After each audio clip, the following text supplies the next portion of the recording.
warahmatullahi wabarakatuh.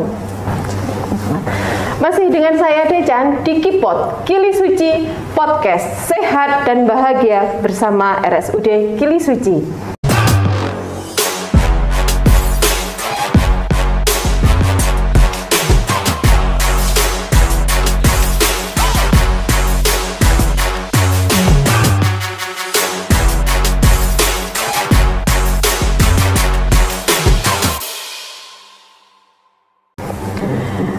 Pagi hari ini sudah hadir di Kipot. Beliau ini adalah Dr. Jody Hernanto, spesialis bedah. Selamat datang, dokter. Selamat pagi, Mbak. Selamat pagi. Sehat dan bahagia ya, dok? Alhamdulillah. Alhamdulillah. Baik, dokter. Pada pagi hari ini kita akan membahas apa nih, dok? Pagi hari ini kita bakal membahas tentang tata laksana kaki diabetik atau luka diabetes. Atau luka diabetes ya, dok? Yeah. Tata laksana kaki diabetes atau diabetic foot atau luka diabetes atau nanti aja biar dijelaskan sama dokter Jody. Baik, dokter, sebelum ke sana nih, saya mau bertanya. Yeah. Kan di masyarakat itu banyak sekali mitos-mitos yang berkembang ya, dok ya, tentang penyakit diabetes. Salah satunya ada yang mengatakan bahwa penyakit diabetes itu ada dua. Ada yang mengatakan diabetes kering, diabetes basah. Nah, apakah kaki diabetes ini, penyakit ini yang merupakan salah satu diabetes yang basah itu, dok? Atau itu cuma hanya mitos? Nah, mohon dijelaskan nih, dok. Sebenarnya yang benar ini bagaimana untuk meluruskan? Karena kan sudah terlalu berkembang gitu, dok, di masyarakat. Oke, monggo, dok. Mbak. Jadi kaki diabetes itu sebenarnya nggak ada istilahnya kaki diabetes kering atau diabetes basah ya. Jadi itu tergantung dari pembuluh darahnya masih bagus atau enggak. Jadi komponen utama pada kaki diabetes itu, faktor utamanya itu adalah infeksi, pembuluh darah, dan kadar gulanya. Kadar gulanya. Nah, jadi tiga komponen ini yang menentukan bentukan dari luka diabetesnya itu seperti apa. Nah, kalau pembuluh darahnya itu masih bagus, biasanya lukanya itu basah. Nah, kalau pembuluh darahnya sudah jelek, sudah nggak ada darah yang mengalir ke bawah, biasanya kering dia. Kering. Jadi seperti apa? Seperti ikan asin gitu, kering kayak mumi, seperti mumi gitu, kaku, hitam. Gitu. Nah. Jadi diabetes itu bukannya diabetes tipe basah, tipe kering ya, dok, tapi semua diabetes bisa menjadikan kaki diabetes. Iya, betul. Iya. Jadi kalau begitu selama ini yang berkembang di masyarakat itu kurang tepat ya, dok ya? Kurang tepat. Iya, kurang tepat karena masyarakat hanya melihat dari luarnya. Nah, kadang-kadang kan gini, oh ini penyakit diabetes, dia ada luka, oh berarti dia diabetesnya diabetes basah kan gitu. Terus ada yang punya luka diabetes, punya penyakit diabetes, tapi dia orangnya cenderung kurus, cenderung tapi tidak ada luka, oh ini diabetes kering. Biasanya kan langsung menjas seperti itu. Jadi yang selama ini sebenarnya itu hanya mitos ya, dokter ya. Itu hanya pandangan masyarakat yang berkembang dan itu kurang tepat. Jadi mohon sekarang kita luruskan di sini. Jadi penyakit diabetes ya, diabetes kalau sampai luka itu berarti sudah ada infeksi. Jadi semua penyakit diabetes itu beresiko tinggi untuk terjadi kaki diabetes ya. Memang pada diabetes itu, Mbak, gejala yang komplikasi yang paling sering itu luka di kaki ya. Iya. Tapi yang komplikasi lainnya juga banyak. Biasanya itu yang paling pertama itu yang paling sering stroke. Terus serangan jantung, kebutaan karena rusaknya retina mata, gagal ginjal, dan yang paling ringan sebenarnya luka diabetes, luka di kaki.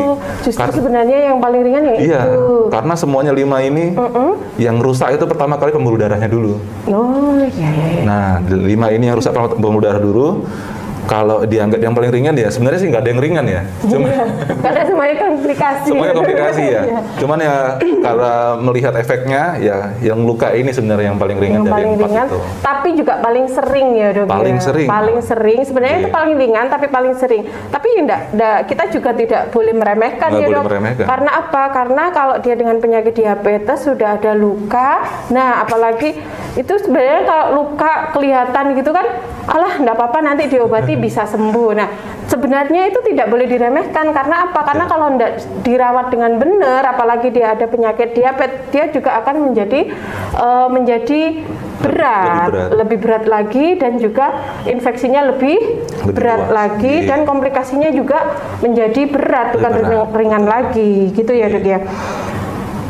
Kemudian dilihat dari lukanya itu Dok, kalau luka yang skala berat itu, nah kalau luka skala berat kadang-kadang kan orang dengan luka diabetes itu kan biasanya dibawa ke tenaga kesehatan, ke puskesmas, ke klinik atau ke rumah sakit itu kan sudah melebar, kemudian bentuknya juga sudah tidak karuan, apalagi baunya, aromanya. Nah itu, kadang-kadang itu di masyarakat juga ada mitos lagi, wah ini lukanya kok sampai kayak gini, biasanya ini pasti nular, jadi akhirnya yang punya luka itu akhirnya diisolasi di rumahnya, disendirikan.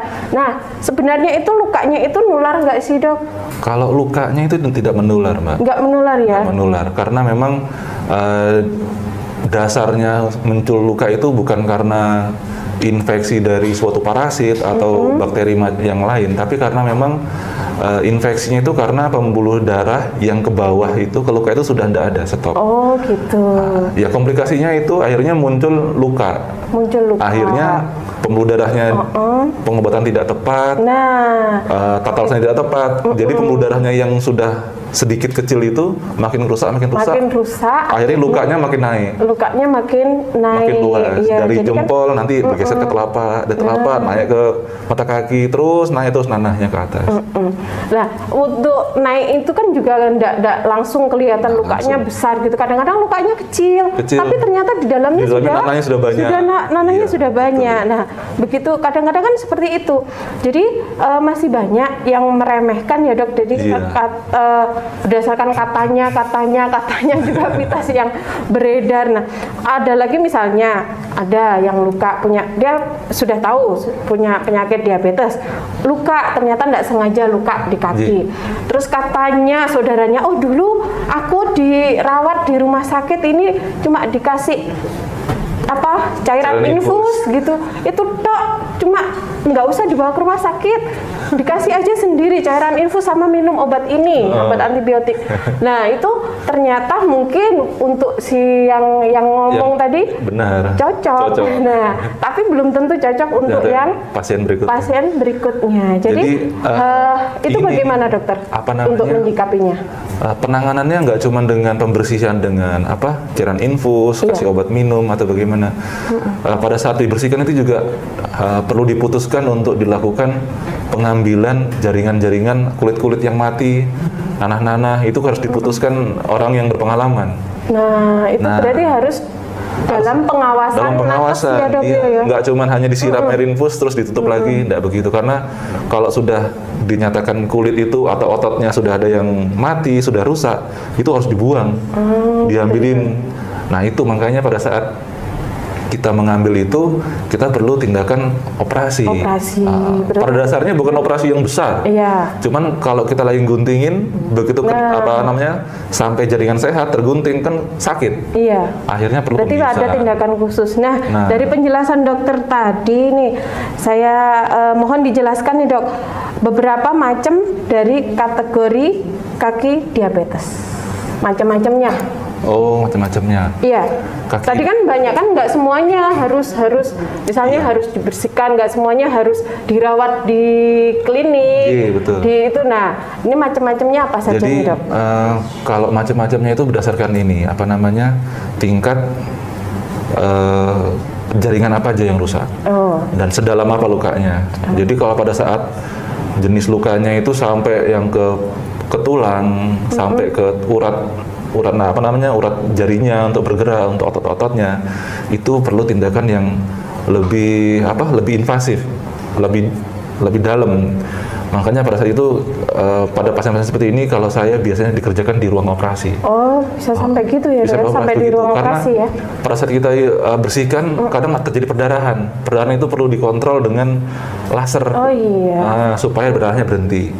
Kemudian tapi kalau lukanya yang ringan-ringan aja, hanya misalkan cuma di kulit aja, belum sampai terlalu dalam, itu cukup dibersihkan, dipolis sedikit-sedikit sambil dikasih cairan infus seperti itu. Oh gitu ya dok. Jadi dilihat juga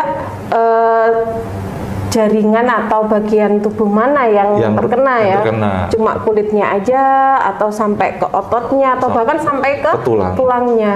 Iya. Nah, jangan sampai ke tulang sebenarnya. Iya, kalau sampai ke tulang itu berarti tulangnya itu harus diambil. Nah, bisa jangan terlambat, makanya jangan sampai terlambat, dan juga jangan sampai diremehkan. Apalagi orang dengan berpenyakit diabetes itu paling sering mengalami kaki diabetik. Nah, untuk penanganannya agar tidak sampai parah, kita juga harus atas pengawasan nakes. Nah dok, kemudian sebenarnya tata laksana yang benar itu bagaimana sih dok? Misalkan ya ini ada kasus ada orang dengan penyakit diabetes, kemudian dia ada luka di kaki sedikit lah gitu, belum sampai yang parah nih. Nah tata laksana yang benar itu bagaimana? Apa yang harus dilakukan? Terus sampai dengan kapan harus menghubungi ke fasilitas kesehatan gitu dokter, urut-urutannya. Jadi pada kaki diabetes ini sebenarnya itu ada suatu masalah yang lumayan agak rumit ya dijelaskannya. Pada kaki diabetes itu ada kakinya itu tidak terasa lagi. Jadi sudah mati rasa. Ya, mati rasa. Akhirnya pada saat pasien kadang mungkin ke kebun atau keluar rumah, dalam rumah tidak pakai sendal, tertusuk kerikil, tertusuk kaca, belahan pecahan kaca, paku gitu nggak terasa. Saya beberapa kali ketemu pasien seperti itu. Akhirnya itu kerikilnya, pakunya itu berhari-hari di dalam luka. Oh, sampai gitu ya? Iya, dalam luka berhari-hari nggak terasa. Karena nggak tahu, begitu pas duduk dilihat, ada luka, ada barang apa ini? Akhirnya sudah bernanah. Makanya pada saat pasien-pasien diabetes itu merasakan kakinya sudah nggak terasa, itu harus menggunakan sepatu diabetes khusus untuk melindungi kakinya. Jadi pertama yang harus diperhatikan adalah kaki ini terasa atau enggak. Kalau dia sudah punya penyakit diabetes, jadi harus arahnya ke situ ya dokter. Jadi harus sering-sering ngecek nih kakinya masih terasa atau enggak. Dan daripada gitu untuk mencegahnya berarti harus pakai alas kaki kemanapun, setiap saat. Ya itu kemudian. Yang kedua kalau sudah luka, dilihat dulu lukanya kondisinya. Kalau kondisinya masih baik, tidak ada nanahnya, itu harus segera dibersihkan. Jadi itu luka yang masih di perifer, maksudnya masih di permukaan. Dibersihkan dengan betadin atau dengan segera ditutup dan diganti perbannya sesering mungkin. Harus ditutup dengan kasa steril ya dokter ya. Karena kan kasa steril kan bisa beli kalau bisa di apotek. Jadi harus bersih lukanya. Kemudian harus ditutup. Kemudian yang ketiga, kalau lukanya bertambah parah atau makin luas, segera ke tenaga medis. Ke puskesmas, ke praktek dokter atau praktek perawat boleh. Kemudian keempat, harus dijaga gulanya di bawah 200. Itu yang paling penting, harus dijaga gulanya di bawah 200. Kemudian dari saya tanya yang nomor 3 nih dok. Jadi selain lukanya tambah parah, ada gejala lain nggak? Misalnya badannya panas, gergesi, kemudian pusing atau apa gitu dokter? Pada pasien-pasien yang diabetes itu kan sudah muncul nanah di dalamnya. Akhirnya nanah itu membuat infeksi seluruh tubuh, masuk dalam pembuluh darah. Akhirnya pasien jadi demam, riang, seperti itu. Riang itu kan tanda-tanda infeksi, berarti sudah ada infeksi. Jadi itu ya. Jadi yang perlu diperhatikan pertama harus sering-sering cek kaki, ya dok. Maksudnya kakinya masih terasa atau enggak. Terutama warning untuk yang punya penyakit diabetes. Jadi kalau bisa kemanapun harus pakai alas kaki. Kalau nanti misalnya kakinya sudah mulai kok nggak kerasa, sensitivitasnya berkurang, nah itu harus lebih hati-hati lagi. Harus sering-sering dicek ada luka kecil atau enggak. Karena luka kecil kalau nggak ketahuan juga nanti akan menjadi besar. Kalau sudah terjadi luka harus dirawat dengan benar. Dikasih betadin, itu harus bersih istilahnya ya dok ya. Lukanya harus bersih dan juga ditutup sama kasa steril. Gitu. Kemudian kalau misalnya sudah dilakukan nih, kan tadi kan sudah dilakukan, sudah dirasa bersih, ternyata ada gejala-gejala, misalnya kok lukanya semakin bengkak, karena kan itu ya dok, semakin bengkak, ada nanahnya, atau badan kok merasa meriang, panas dingin, nah itu berarti sudah mengarah ke infeksi yang infeksinya sudah ke seluruh tubuh, ada infeksi lah, kan tanda-tanda infeksi ya, sudah ada tanda-tanda infeksi, nah itu harus segera datang ke fasilitas kesehatan. Dan juga yang paling penting harus mengontrol kadar gula darah, harus di bawah 200. Kalau ini kan biasanya pada orang dengan penyakit diabetes biasanya sudah ada, jadi ini bekerja sama dengan spesialis penyakit dalam. Kalau yang di sini kan Dokter Jody ini spesialis bedah. Jadi untuk penata laksanaan kalau sudah terjadi luka diabetes. Tapi memang gula darah itu penting sekali. Sangat penting ya. Iya. Normalnya di bawah 200. Beberapa pasien itu saya dapati gula darahnya naik 230 aja gitu. Itu kelihatan hasilnya berubah. Beda jauh. Beda jauh. Cenderung memburuk. Begitu dikasih obat yang tepat lagi, turun di bawah 200, seminggu kemudian sudah membaik lagi. Nah, jadi emang sangat harus kritis angkanya itu. Jadi memang itu dipakai standar kayak gitu ya dok ya. Nggak boleh lebih dari 200. Nggak boleh lebih dari 200. Nah, ini dokter, sekarang itu tadi kan tata laksananya. Kalau kita menghubungi tenaga fasilitas kesehatan. Nah, ini dokter, kita kan sekarang berada di RSUD Gili Suci nih dok. Dokter Jody ini juga berdinas di poli bedah serta IBS, instalasi bedah sentral atau ruang operasi di RSUD Gili Suci. Nah, untuk yang di poli sama di IBS itu tindakan-tindakan sampai mana dok yang sudah bisa dilakukan di RSUD Gili Suci? Untuk tindakan penyakit kaki diabetes ini kita sebenarnya sudah mencakup semua tindakannya ya, pengobatannya. Sudah bisa ya. Dari A sampai Z-nya kita sudah bisa menangani. Tapi mungkin masih dipilah ya untuk yang di poli itu sampai mana, yang di pena itu mohon dijelaskan dokter. Kalau yang di poli dulu. Yang di poli itu kita terutama untuk luka-luka diabetes yang masih derajat ringan, yang masih belum terlalu masuk ke dalam, belum terlalu sampai ke dasar, sampai ke otot, sampai ke tulang, jadi sampai masih di kulit agak tipis itu masih bisa. Karena pada saat luka-luka itu yang tidak terlalu dalam, kita bisa melakukan pembersihan itu lebih aman kalau di poli.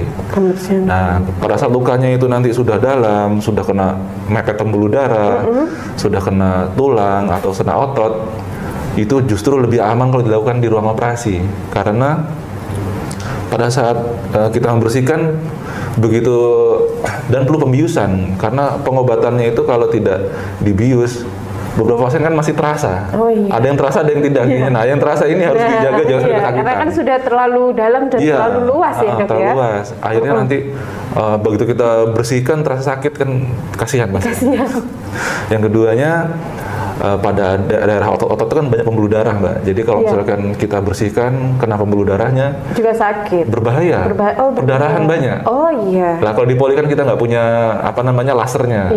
Nah yang tapi ada di ruang operasi ada. Sudah ada. Nah untuk yang di poli sudah ada fasilitas khusus ya dok. Berarti untuk membersihkan, untuk melakukan tindakan pada kaki diabetes. Pada fasilitas khusus itu kita di poli itu kita untuk alat-alat pembersihannya sudah lengkap. Sudah lengkap ya dokter ya. Terus kemudian untuk kursinya untuk orang perawatan diabetes itu khusus. Sudah ada. Kita sudah ada. Jadi sudah semi robotik. Jadi bisa diposisikan lebih tinggi, kakinya diangkat, posisi macam-macam bisa. Bisa ya dok ya. Sudah tergantung lukanya di mana nih posisinya, tinggal sudah di setting. Jadi pasiennya sudah tinggal duduk aja, kita yang nyeting-nyeting gitu ya kan. Oke. Berarti di poli bedah RSUD Gili Suci sudah bisa ya dok, sudah ada peralatan khusus yang untuk tindakan dalam tata laksana kaki diabetik atau luka diabetes. Kemudian, nah ini satu lagi dok, ada isu yang tersebar juga di masyarakat nih dok. Kalau kaki diabetes itu bisa menjalar ke organ lain. Kalau misalnya dari satu luka ini lukanya kecil, dia diabetes, tapi hati-hati, kadang kan gini, hati-hati, kamu punya penyakit penyakit diabetes, luka kecil itu nanti bisa ke jantung, bisa ke ginjal, bisa ke paru-paru atau bisa kemana, hati-hati. Nah, itu memang benar seperti itu atau bagaimana gitu, Dok? Kemudian cara pencegahannya sendiri bagaimana?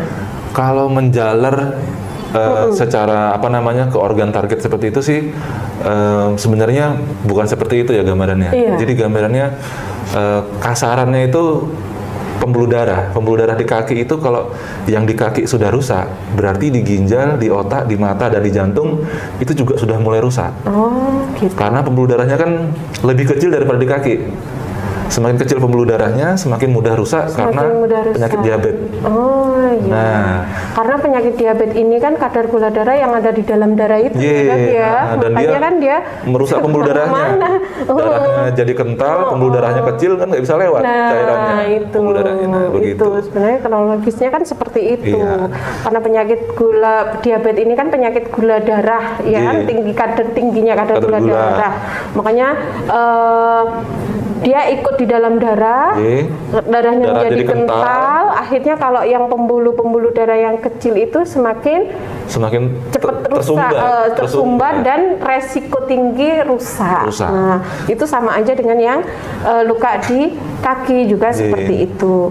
Kemudian nih, Dok, ini tadi kan kita sudah ngobrol banyak nih tentang tadi macam-macamnya luka diabetes, kemudian tata laksananya, kemudian kapan harus menghubungi ke fasilitas kesehatan. Nah, ini untuk cara pencegahannya nih, Dok. Pencegahan agar kalau bisa jangan terjadilah, kita meminimalkan terjadinya kaki diabetes.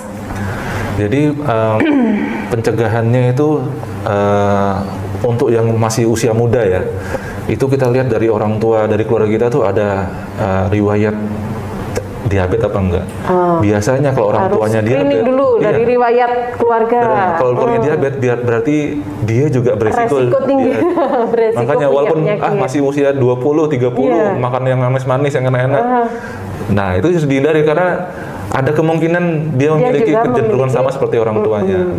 Jadi sebelum penyakit diabetes itu muncul, kita harus jangan sampai muncul, dijaga.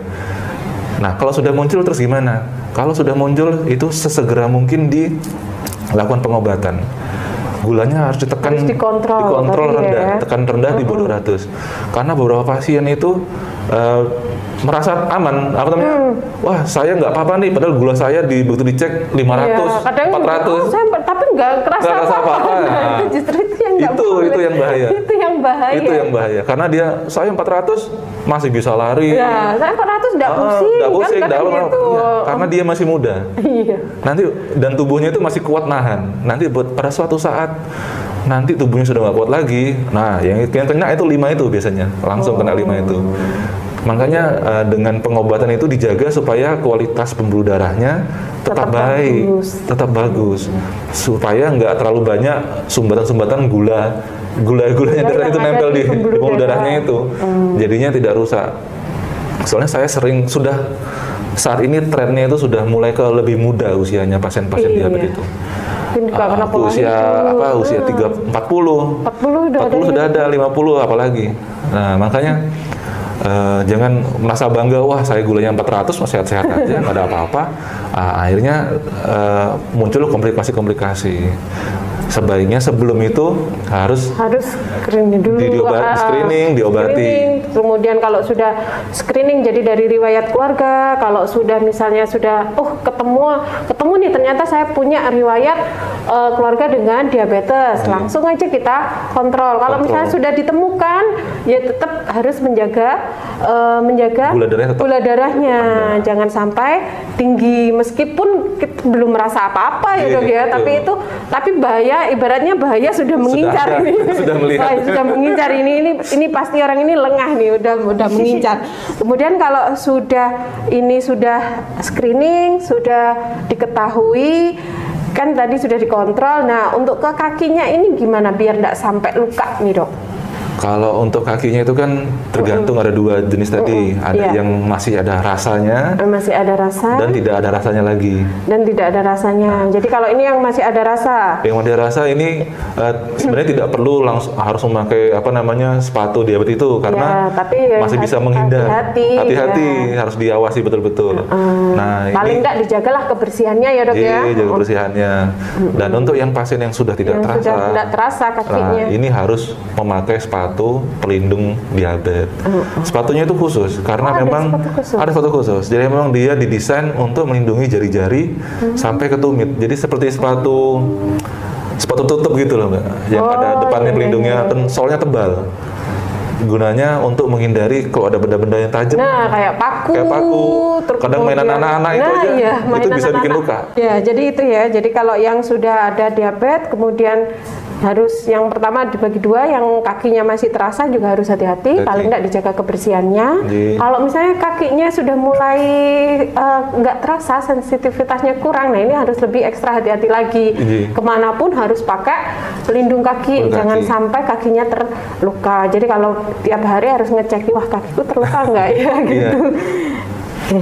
Baik dokter, cukup banyak ini tadi yang sudah kita bicarakan ya dok ya. Sebenarnya masih pingin lagi dan lagi, ini masih berlanjut banyak karena asik gitu ya, karena banyak informasi, banyak juga ilmu yang kita dapat di sini, dan mungkin ini nanti pasti akan berlanjut lagi ya dok di lain kesempatan.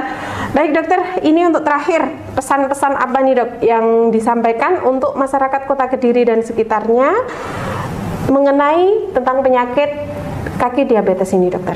Monggo. Pesan-pesannya untuk masyarakat Kota Kediri, kaki diabetes itu bisa diobati dan tidak perlu takut sampai dipikirkan wah nanti pasti diamputasi. Tidak, karena keputusan amputasi atau dioperasi dibersihkan itu sesuai dengan kondisi lukanya. Justru semakin awal datang, semakin awal diobati, hasilnya lebih baik. Jadi jangan sampai ketakutan, akhirnya salah tata laksananya, pengobatannya salah, pengobatan tidak sesuai, jadi malah makin parah. Jadi lebih awal lebih baik, dan kita bekerja sama untuk mengobati pasien seperti itu. Dan di sini kita di RSUD Gili Suci juga sudah ada poli bedah ya dokter ya. Nanti ketemu sama dokter Jody, mungkin untuk bisa konsultasi kalau sudah ada luka diabetes ya dokter ya. Bisa konsultasi sejak awal itu malah lebih bagus ya dokter, karena untuk mencegah biar tidak semakin parah. Selain itu juga di